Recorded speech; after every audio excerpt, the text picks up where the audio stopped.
And my guest today is Kelly Kellem. Kelly is a college money strategist. And you help, I was going to say small business owners, but you don't help small business owners. You help juniors and seniors in high school get scholarships, right? Yes. Or help pay Yes. for you help them pay for college without take or the goal is to not take out any student loans. Yes. And happy holidays and thank you for having me on, Jean. Yes, I You're welcome. help families of college-bound students pay for college without breaking the bank, without uh, rating their retirement. And yes, the goal definitely is to help them not have to take out student loans. So I want to talk about this because I had recently met somebody. Well, first of all, we got to stop because this is milk crate business moments. So do you know what a milk crate moment is? Of course. Okay, what was your milk crate moment? What has been My your milk crate moment? My milk crate moment was actually last winter. I had been sick in October, wasn't doing much with the business, was had COVID and COVID pneumonia for a couple of months last winter. And then I realized I was going to have to start the business over. And Mm. we discussed it, my husband and I was really going back and forth, but I am so emotionally invested in this. I am so confident that what I am doing is making a difference in the lives of families and the lives of young adults, that I decided that no, I was going to get things together, get out there and really tell people about this opportunity, because people think they have to pay full price for college and they don't. Isn't that funny? So you and I have had a few conversations about this, right? Yes.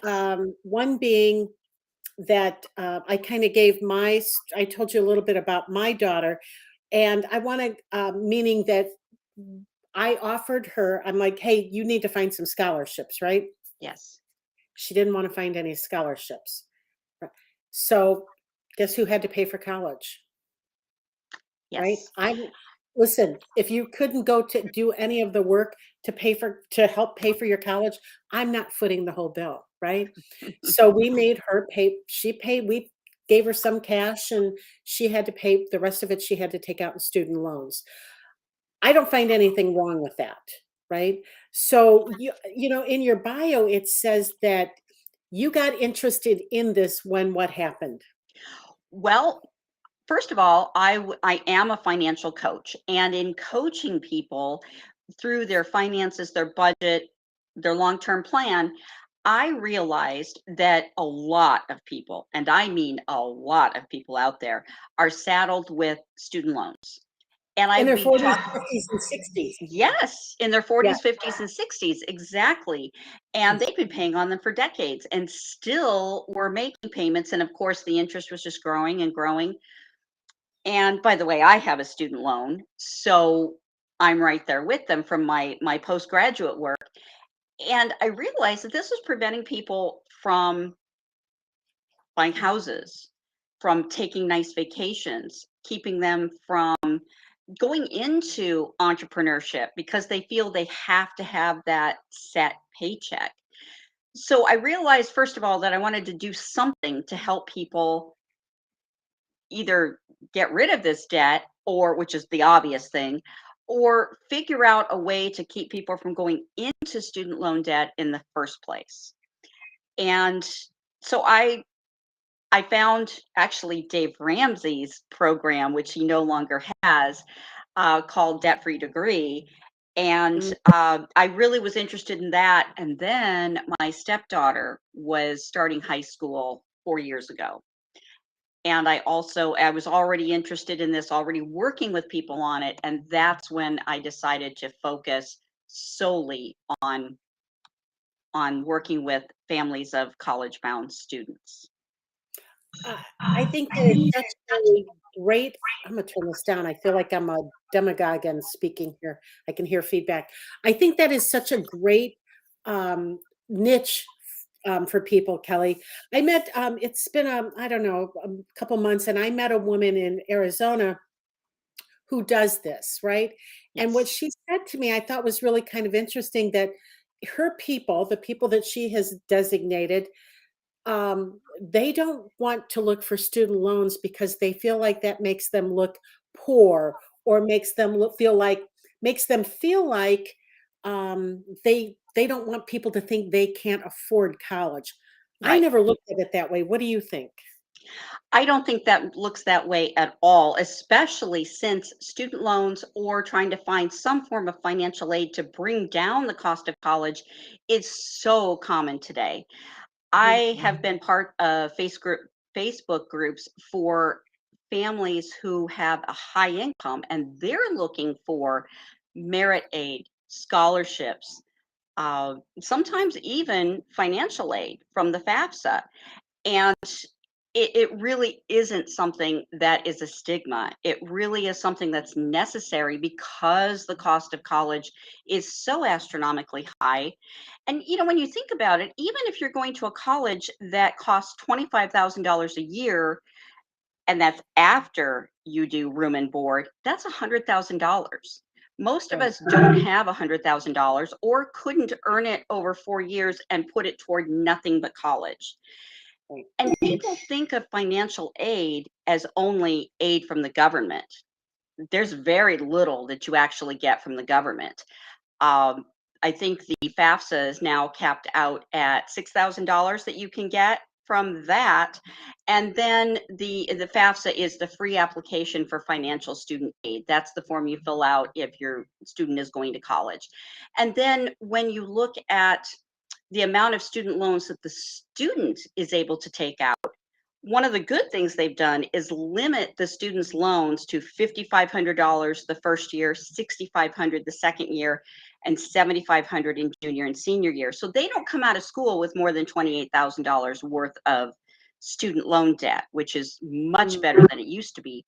The problem is the parents are taking out those loans.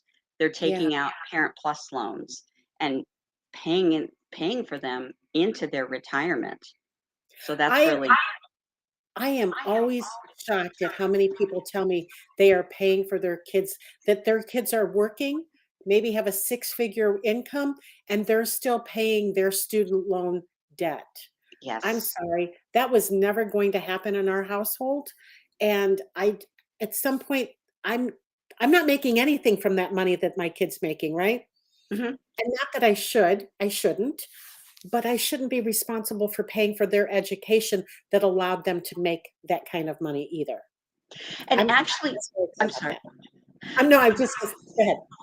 Actually, I think that's a really good point. And there are two sides to this. Number one, I really agree with you that if the student doesn't go out and get scholarships or doesn't go out and decide to do something to get more merit aid, and merit aid is really merit scholarships from the college, Mhm. then wrong with telling them that, okay, fine, you didn't do the work, you get to pay more because I'm not paying all of it. The other side of it Exactly. is, I have also talked with parents who, they know their child isn't ready for college, or they know that their child isn't ready to go away to college, and they don't want to say no. And they're going to be either paying the bill or their student is taking 30, 35, $40,000 out of their college fund, and they know it's not going to work out. So that's going to be lost money. So I think as parents, we need to step up and guide our students a little bit differently. So let's talk about that. So you talked about merit aid. You talked about, FAFSA, Yes. from the government, how much they could take out. Are there other places than those 2 pieces where students can find either loans or free money? Yes. A lot of students are eligible for free money from the state. Now, it also depends on their state for one, and it also depends on the income of the person who is on the FAFSA, the parent who's on the FAFSA. However, there are some states that will give money if you are, for example, I have a client living in Virginia, and the student is going to be going to college in Pennsylvania, and he qualified for money from the state for going to school in a nearby state. Some of the states will give you the money just to go to school in that state, and some of them will say, okay, if you're going one state over or two states over, we'll still give you the money. So that's one place. Other places, really, there are grants that you can get. There are also scholarships that you can apply for through the university once you are accepted. So, or they may even consider you automatically for those scholarships. But there is a lot that you can do through the colleges themselves once you are accepted. And then, of course, there are corporate grants, there are the scholarships. The problem is most people don't know where to look for the good scholarships that are not the $40,000 Coca-Cola scholarship that is almost like a lottery. And that's where somebody like me comes in. So you do you research the grants for your clients? Do you I'm sorry, I'm calling them grants, but do you research scholarships for your clients? I research a little bit because I actually spend some time helping them figure out what kinds of scholarships to go after. I try to customize them more to that particular student, their interests, the things that they have done, their background, and that makes it a little bit easier to find the scholarships. But then they have to know how to go out there and look for the scholarships, and I essentially educate them on that. And Oh, occasionally, yes, I will look for scholarships. I love that. You like to start working with kids when they are juniors, right? I think I heard that. That you like to start working with them as a junior. What do you do with them as a junior? Well, as a junior, I bring them into a program where I show them, first of all, how to market themselves. People don't realize that today getting admitted into college is almost a marketing act these days. So we talk about how we can position them on their application. We talk about how we can word the activities that they're involved in a specific way on the application that is going to make them more attractive to the schools. We talk about how to position them in their essays that's going to make them very attractive. We also talk about which activities they should be involved in, or often to the point, which activities they need to narrow down, which activities they need to eliminate, because colleges are not looking for well-rounded students today. Post COVID, they are looking for well rounded classes. That was a little bit the case beforehand, but that's why I like to work with them as juniors, because we set them up so that by summer we're ready to write those essays, and by the end of summer we're ready to fill out those applications. And I also work with them on finding the right school, not Mm, only the school where they're going to thrive and be happy, but also the school that where when we position them right, they're going to get more merit aid. It's a matter of finding the right fit, and that means a lot more than just the school that the student likes, and it means a lot more than going to a school that has a good program in their major. awesome. So what I kind of heard you just say are gone are the days where really the name of the college is best for the student. Is it is the size of the college that It's a you're combination. Yes, okay.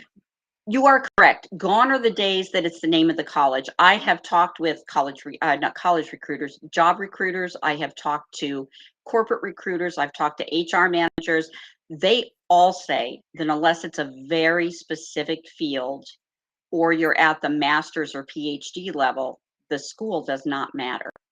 So, yes, find another school that may be smaller, maybe in a slightly different area, maybe not downtown in a big city with classes of 200, 300 people or more, and or even 50 people in a classroom.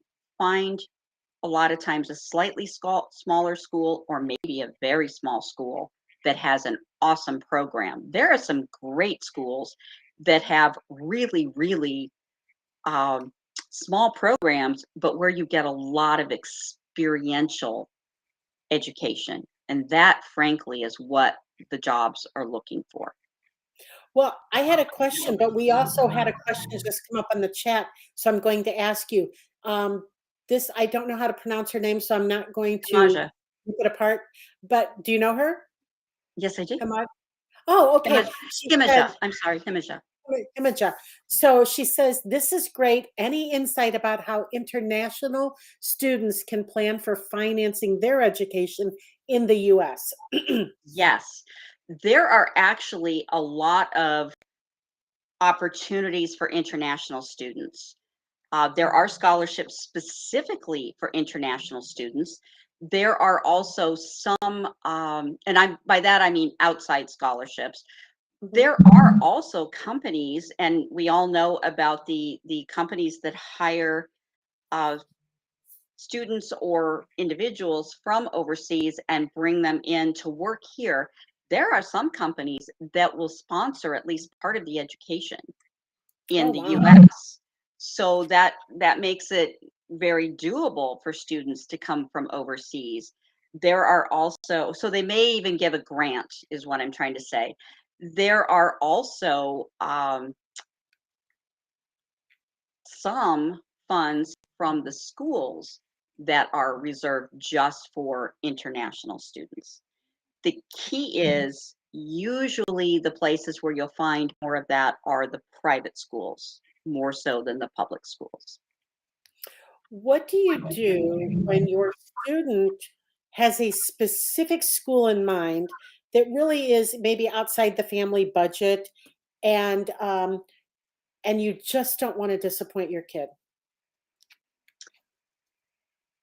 Find, well, I think, to be honest with you, my program is about having those budget conversations very early on, preferably before your student gets attached to a particular school, because that might not even be the best school for their program. If somebody wants to major in, I don't know, computer science. There are some schools that are very good at that, and there are some schools where it's not so good, and it's a very competitive world out there. So just going by the name of the school itself is not the best way to choose a school. But let's say your student has gotten just dead set on on a particular school. I would take them to some other schools, let them get a feel for the campuses, let them get a feel for the size of the classrooms, get a feel for if they're going to be in a STEM program, the labs. Get a feel for the school while students are there so they can see how people interact. Sometimes just doing that, students will say, you know, this school feels cold, everybody's in a rush. It feels like everybody's, you know, really competitive, and they're looking for a different feel to the school. The other thing is sitting down with a list of other schools that are potentially very good schools, and maybe even hiding the names on a spreadsheet. I do give people a spreadsheet to work with of schools where they can compare schools on several different levels. And if the kids don't see the name, but they say, oh, this is a really good school, this is a great school, sometimes they think it's their school, their ideal school that they're pointing out, and it's not. That's funny. Have you so I would imagine that, and tell me if I'm wrong, that there are parents there though that will support going to the school that they really want to go to and really putting themselves in financial hardship and maybe even being able to having maybe even having to take away from their retirement fund or something like that. What do you have to say about that? I'm sad actually whenever I do see that. And as a financial coach, I've had conversations with people about that. And other financial coaches have really just talked to people and shown them the numbers over and over and forecast out what is going to happen to their retirement and how much they're going to need, and have just said, you cannot afford to do this. Mm. The other thing that I would suggest is if they have a financial planner or a financial advisor, sitting down as a group with the financial advisor, or even just sending them to their financial advisor and have them tell the advisor what they're planning to do and get the advisor's input on it. And a lot of times they will say, no, no, no, no, no. Sometimes you can't talk people out of it. But what you can do is advise them as to what it's really going to do to them in the future. And the bottom line is, right now, they may be able to afford to do that, but they may then end up living with their son or daughter because they paid for their education and not saving for their retirement. Yeah. Oh, that's such a good point. So I don't know if you do, Kelly. I'm just asking, but do you have like a list of the 5 or 6 or 7 things that really when should parents start this and what should they be like? What would be your 5 or 6 best tips for parents right now? Right now, the best tips actually start freshman year with what I call a college roadmap. And what it does is it really sets the students on a path for where their skills, their best skills are, where they think they might want to major. And maybe we just go with broad STEM, or we go with liberal arts. And make sure, first of all, that they're taking the right classes for the kind of school where they probably want to go. I have seen students over and over end up senior year finding out that they really kind of needed to take this other class over here in order to get the prerequisite for the class they want to take, and they're out of time. So Mm, that's super important. Also, planning out their activities to make sure it's what the colleges will be looking for when they get to that point. Then, so I really recommend that people start early, plan from the very beginning of high school, not to the exact major, but the rough area. And then also outside scholarships start no later than the beginning of the junior year. And then also looking at what kinds of merit aid are available from the colleges. Start the college planning process early. Maybe start doing some college planning sophomore year and start looking at the schools that are out there, comparing them to a program at maybe a name school, and looking at some of the lesser known schools that might even have better programs for less money. I also tell people, don't look at the sticker price of a private school.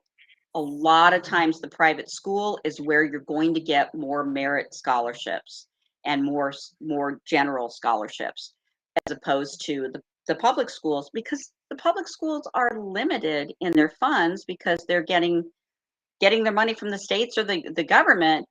And they also usually have more students, so they have to spread the money out a little bit more. And finally, I would say, make sure that you understand where your finances are, where your advantaged uh, programs are. And I say that not as a financial planner, a financial advisor. I always send people to their CPAs or their financial advisors, but just giving you that advice to go talk to them about where those things should lie prior to filling out the FAFSA. And that usually needs to happen a year before. And then there are a lot of places on the FAFSA, usually 5 places, where people cost themselves a lot of money. And that's why I actually walk families through the FAFSA. how much money do you save your clients on average? On average, $20,000. And That's a that's, significant month. That's a used car for a kid, right? yes, it is. Yes, it Right. So, is. yeah. When I heard that you save your kids, right, by setting themselves up to work with somebody like you. Let me just say this, as a mom of 3 adult children, right, and literally going back and thinking about that piece there, it was always a fight. It was always a fight in the house and just a lot of yelling and screaming that to try to get them to do that. Do you find that kids work best with you rather than having mom say yes to this school or no to that school? Because moms, we really are the worst people in the world, and somebody else is always has a better mom. So As a Are you stepmom, I really feel that. Yes, I do find that it takes a lot of pressure off the families because don't kids always work better with somebody other than mom or dad? yes. And having somebody else come in who's a professional in the field, also a former teacher who has a background with this, it I think it gives some credibility to what the parents have been saying in the first place, but it also takes a lot of that tension out of the household. And let's face it, nobody wants their last year with their kid at home having a lot of tension. So in many ways, I kind of help them have those good memories from that last year and not a battle because I Right. hold their hand through the entire year. Yeah, because it's you do as a mom, you do wanna enjoy that last amount of time with them instead of thinking, "I can't wait till you're gone." Right? Right? Yes, So, and yes. there were days I thought that, it's like, "I just want you to be gone and start your life and get the hell out of my house," right? Mhm. So, oh my gosh, you've given such great information today, Kelly. Where can people reach you at? I have a Facebook page and I am Kelly Kellem. Actually, I'm Kelly Kellem on the Facebook page. I also have a Facebook group. We have the link here on the screen. The name of the group, if you don't happen to catch the link, is Your College Money Hub. And you can Oh, request to join that, and I will gladly let you into the group. And there are a lot of free resources there in the group, as well as trainings. hold on. I am going to drop that into the, let me edit that and put that in there because I didn't catch that one, Kelly. I'm sorry. I just saw the LinkedIn piece there, and let me see if I can get this one in there too. I'm gonna take these away and put the other one in. Okay.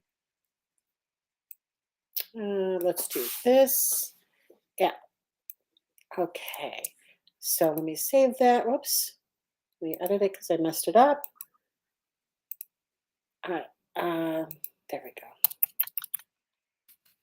Okay, let's save this because I at least people could maybe take a picture. Whoops, let me share it. There we go. At least you could take a picture of it or something and then go look for that on Facebook to join that group. And so that's a group not for children, not for students, but for No, parents, correct? it's for the parents. And I do have a separate group that I'm setting up for the students that I coach. But yes, this one is for parents. Right. So if you know college is coming, you already find it a battle with what you can afford with where they want to go and or whether they want to go, right? If you know Sure.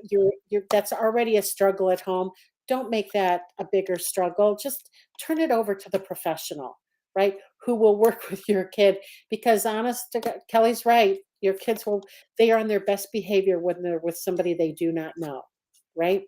Right. So, but you have so many good tips, Kelly. I'm so excited that you were able to do this today because I do think that this is something I wish I would have had you when my kids were in that position, right? That uh, Well, they're thank all, you so yeah. yes, and thank you so much for having me. It's always such a pleasure, and I'm just so passionate about getting this information out there. So I And appreciate not it. only just passionate, but my friend, you are extremely knowledgeable. Thank you. Right? So, yeah, yay for you, Kelly. So, thank you for being here. Happy holidays, everybody. This is the last podcast before Christmas, and I wish you all a very Merry Christmas and Happy Holidays.